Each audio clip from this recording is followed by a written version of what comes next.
Hipertensión primaria o esencial. El séptimo informe del Joint National Committee on Detection, Evaluation and Treatment of High Blood Pressure de los National Institutes of Health se publicó en 2003. Según sus recomendaciones, lo normal es una presión sistólica menor de 120 milímetros de mercurio y una presión diastólica menor de 80 milímetros de mercurio. Las presiones sistólicas entre 120 milímetros de mercurio y 139 milímetros de mercurio y las diastólicas entre 80 y 89 milímetros de mercurio se consideran prehipertensas. Ver tabla 31-1. El diagnóstico de hipertensión se hace si la presión sistólica es de 140 milímetros de mercurio o más y la diastólica es de 90 milímetros de mercurio o más. Para los adultos con diabetes mellitus, el objetivo para la presión arterial se redujo a menos de 130 sobre 80 milímetros de mercurio. La hipertensión se divide además en etapas 1 y 2, con base en las cifras de presión sistólica y diastólica. La hipertensión sistólica, no se describe aquí, se define como una presión sistólica de 140 milímetros de mercurio o más y una presión diastólica de menos de 90 milímetros de mercurio. Etiología y patogénesis. Aunque las causas de la hipertensión se desconocen con certeza, se han implicado factores constitucionales y de estilo de vida, ya sea de manera individual o colectiva, como factores contribuyentes. Factores de riesgo no modificables. Los factores de riesgo constitucionales incluyen el antecedente familiar de hipertensión, aumentos de la presión arterial relacionados con el envejecimiento y etnia. Otro factor que parece contribuir a la hipertensión es la resistencia a la insulina y la hiperinsulinemia, que acompaña a trastornos metabólicos como la diabetes tipo 2. Antecedentes familiares. La inclusión de la herencia como factor contribuyente al desarrollo de la hipertensión se respalda por el hecho de que la hipertensión es más frecuente entre personas con antecedentes familiares de este trastorno. Se cree que la contribución genética a la hipertensión es de hasta el 50%. La fuerza de la predicción depende de la definición de los antecedentes familiares positivos y los factores ambientales. Los genetistas no han encontrado genes comunes con grandes efectos de la hipertensión. Sin embargo, es posible que múltiples genes en varios locus determinen la presión arterial. Cada gen con una pequeña influencia o una contribución distinta según el sexo, etnia, edad y estilo de vida. Cambios en la presión arterial relacionados con el envejecimiento. Se sabe que la maduración y el crecimiento producen aumentos predecibles en la presión arterial. Por ejemplo, la presión arterial sistólica del recién nacido es cercana a 50 milímetros de mercurio. La diastólica es de 40 milímetros de mercurio. La presión arterial aumenta con el crecimiento físico, desde una cifra sistólica de 78 milímetros de mercurio a los 10 días de edad hasta 120 milímetros de mercurio al final de la adolescencia. La presión diastólica aumenta hasta los 50 años de edad y luego desciende desde los 60 en adelante, mientras que la presión sistólica continúa en ascenso con la edad. Etnia. La hipertensión no solo es más prevalente entre personas de etnia negra que en otros grupos étnicos de Estados Unidos, también es más grave. Además, la hipertensión tiende a ocurrir a una edad más temprana en sujetos de etnia negra que en caucásicos, y a menudo no se trata lo bastante temprano o con la intensidad suficiente. Además, los pacientes de etnia negra tienden a experimentar mayor daño cardiovascular y renal con cualquier nivel de presión. Se desconocen las razones de la incidencia más alta en la hipertensión entre las personas de etnia negra. Los estudios demuestran que muchos pacientes hipertensos de etnia negra tienen concentraciones de renina más bajas que los hipertensos caucásicos. La suspensión de renina se considera una respuesta secundaria a la retención de sodio y el exceso de volumen. La sensibilidad a la sal, definida como un aumento en la presión arterial como respuesta a una dieta alta en sal, a menudo se describe en personas de etnia negra con presión arterial normal o elevada. La investigación reciente se ha enfocado en los efectos potenciales del transporte renal de sodio para explicar esta observación. También se sugirió que otros factores, como el aumento en la función vasomotora o las alteraciones de la vasodilatación dependiente del endotelio, podrían contribuir al problema. La evidencia sugiere que cuando los pacientes de etnia negra tienen el mismo acceso al diagnóstico y tratamiento, pueden alcanzar una reducción general en la presión arterial y sufrir menos complicaciones cardiovasculares, como los pacientes caucásicos. Con la elevada prevalencia a la sensibilidad a la sal, obesidad y tabaquismo entre la población de etnia negra, la educación para la salud y las modificaciones del estilo de vida tienen una importancia particular. Resistencia a la insulina y alteraciones metabólicas. La resistencia a la insulina y la hiperinsulinemia compensatoria consecuente se surgieron como posibles vínculos etiológicos con el desarrollo de la hipertensión y los trastornos metabólicos relacionados, como la tolerancia anómala a la glucosa, diabetes tipo 2, hiperlipidemia y obesidad. Este conjunto de factores de riesgo cardiovascular se denomina síndrome de resistencia a la insulina o síndrome metabólico. Se ha observado que la resistencia a la insulina es un rasgo adquirido más que uno genético. Por ejemplo, la obesidad tiene un papel importante en el desarrollo de la resistencia a la insulina. La obesidad afecta a la sensibilidad de los tejidos a la insulina. Las intervenciones no farmacológicas, como la restricción calórica, pérdida de peso y ejercicio, tienden a disminuir la resistencia a la insulina, la actividad del sistema nervioso simpático y la presión arterial. Factores de riesgo modificables. Los factores del estilo de vida pueden contribuir al desarrollo de hipertensión por interacción con los factores de riesgo constitucionales. Estos elementos del estilo de vida incluyen un consumo elevado de sal, consumo calórico excesivo y obesidad, consumo excesivo de alcohol e ingestión insuficiente de potasio. Aunque el estrés puede producir un aumento agudo en la presión arterial, hay menos evidencia que lo relacione con el aumento crónico de presión arterial.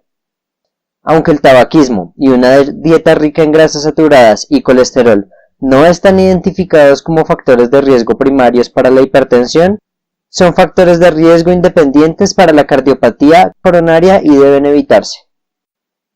Consumo elevado de sal. Desde hace mucho se sospecha que el consumo elevado de la sal es un factor etiológico en el desarrollo de la hipertensión. Todavía no se sabe cómo el aumento en el consumo de la sal contribuye al desarrollo de la hipertensión. Es posible que la sal aumente el volumen sanguíneo, lo que eleva la sensibilidad de los mecanismos cardiovasculares o renales a las influencias del sistema nervioso simpático, o que ejerza un efecto a través de otro mecanismo, como el sistema renina-angiotensina-aldosterona. También se ha sugerido que podría ser el cloruro y no el sodio de la sal el causante del incremento de la presión arterial. Sin embargo, esto es difícil de estudiar porque el 95% del sodio de la dieta se ingiere en forma de cloruro de sodio. Cualquiera que sea el mecanismo, muchos estudios han demostrado que la disminución en el consumo de sal puede reducir la presión arterial. Los datos más sólidos provienen del estudio INTERSALT, que midió la excreción urinaria del sodio en 24 horas, en 10.079 varones y mujeres de 20 a 59 años de edad en 52 sitios de todo el mundo. En los 52 sitios se encontró una relación positiva entre la excreción de sodio y las cifras de presión arterial sistólica y diastólica. Además, la relación entre el sodio y la presión arterial fue mayor para las personas de mayor edad entre 40 y 59 años que a los individuos más jóvenes de 20 a 39 años del estudio.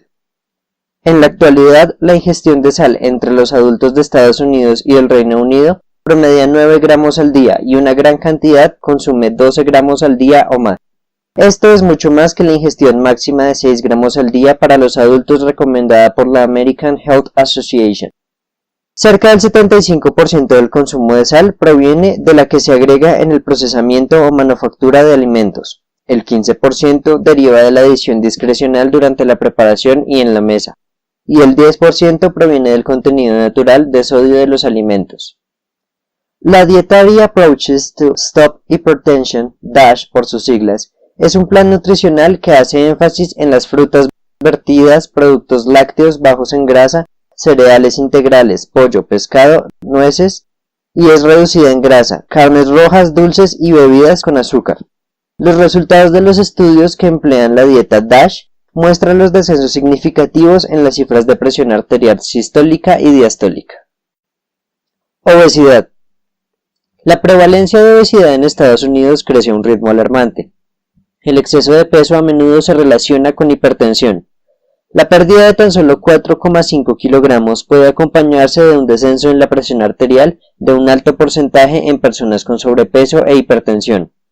Se ha sugerido que la distribución de grasa podría ser un indicador más preciso del riesgo de hipertensión que el sobrepeso como tal. A menudo se usa el índice cintura-cadera para diferenciar la obesidad central o de la parte superior del cuerpo con adipocitos situados en el abdomen y vísceras, de la obesidad periférica o corporal inferior, con los depósitos adiposos de las nalgas y piernas. Los estudios han identificado una relación entre la hipertensión y el aumento en el índice de cintura-cadera, o sea obesidad central, incluso cuando se toma en cuenta el índice de masa corporal y el grosor del pliegue cutáneo. Parece que la grasa abdominal o visceral causa mayor resistencia a la insulina, intolerancia a la glucosa, displidemia, hipertensión y nefropatía crónica que la grasa subcutánea. También empiezan a comprenderse los efectos neuroendocrinos del tejido adiposo excesivo en la presión arterial. La evidencia reciente indica que la leptina, una hormona proveniente de los adipocitos, quizás sea un vínculo entre la adiposidad y el aumento en la actividad simpática cardiovascular. Aparte de su efecto en el apetito y el metabolismo, la leptina actúa en el hipotálamo, donde aumenta la presión arterial mediante la activación del sistema nervioso simpático. Las altas concentraciones de ácidos grasos libres en personas obesas también parecen participar en la activación del sistema nervioso simpático. Además, existen investigaciones que apoyan la activación del sistema renina-angiotensina-aldosterona mediante el angiotensinógeno derivado de los adipocitos y sobre la capacidad del tejido adiposo para aumentar la concentración de aldosterona mediante la síntesis de factores que inducen a la generación de aldosterona. Consumo excesivo de alcohol. El consumo regular de alcohol participa en el desarrollo de la hipertensión. El efecto se observa con distintos tipos de bebidas alcohólicas, en varones y mujeres, y en diversos grupos étnicos. La cantidad recomendada segura de alcohol es una bebida al día para mujeres y 2 al día para varones. La cantidad moderada de alcohol puede reducir el riesgo de enfermedad cardiovascular, pero la mayoría de los expertos no recomienda el consumo de alcohol. El consumo en cantidades excesivas de alcohol por periodos prolongados induce en el desarrollo de la hipertensión.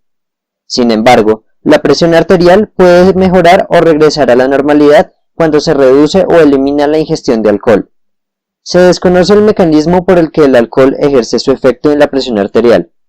Se ha sugerido que los factores del estilo de vida como la obesidad y la falta de ejercicio pueden ser elementos acompañantes. Ingestión de potasio, calcio y magnesio. Las cantidades bajas de potasio en la dieta también se han relacionado con el aumento de la presión arterial. La evidencia más sólida proviene del estudio INTERSALT, mencionado antes. En este estudio, una excreción urinaria de 60 milimol por día o más de potasio se relaciona con un descenso en la presión sistólica de 3,4 milímetros de mercurio o más y de 1,9 milímetros de mercurio o más en la presión diastólica. Se han propuesto varios mecanismos para explicar la influencia del potasio en la presión arterial, incluido el cambio supuesto en la proporción entre sodio y potasio en la dieta, un efecto natriurético y la suspensión del sistema renina-angiotensina. En términos de ingestión de alimentos, una dieta alta en potasio casi siempre es baja en sodio, y por lo general implica un mayor consumo de frutas y verduras. También se han investigado que las relaciones entre presión arterial alta y concentración de calcio y magnesio, aunque existen informes de presión arterial alta en personas con ingestión baja de calcio o de descenso en la presión arterial con incremento en el consumo de calcio. El vínculo entre una cantidad baja de calcio y la hipertensión no es concluyente. El magnesio solo disminuye la presión arterial cuando la concentración de este mineral era baja antes de la complementación. Apnea obstructiva durante el sueño. Existe una relación entre la apnea obstructiva durante el sueño, AOS, y la hipertensión. Se han realizado varios estudios que encontraron concentraciones altas de noradrenalina, endotelina y aldosterona, aumento de la rigidez vascular, activación del sistema renina-angiotensina, disfunción endotelial, estrés oxidativo e hiperactividad del sistema nervioso simpático. Un estudio encontró que un grupo de 41 personas con hipertensión resistente al tratamiento El 83% tenía diagnóstico de AOS. Sin embargo, todavía no queda claro si la AOS es un factor de riesgo independiente o un desencadenante en la enfermedad cardiovascular.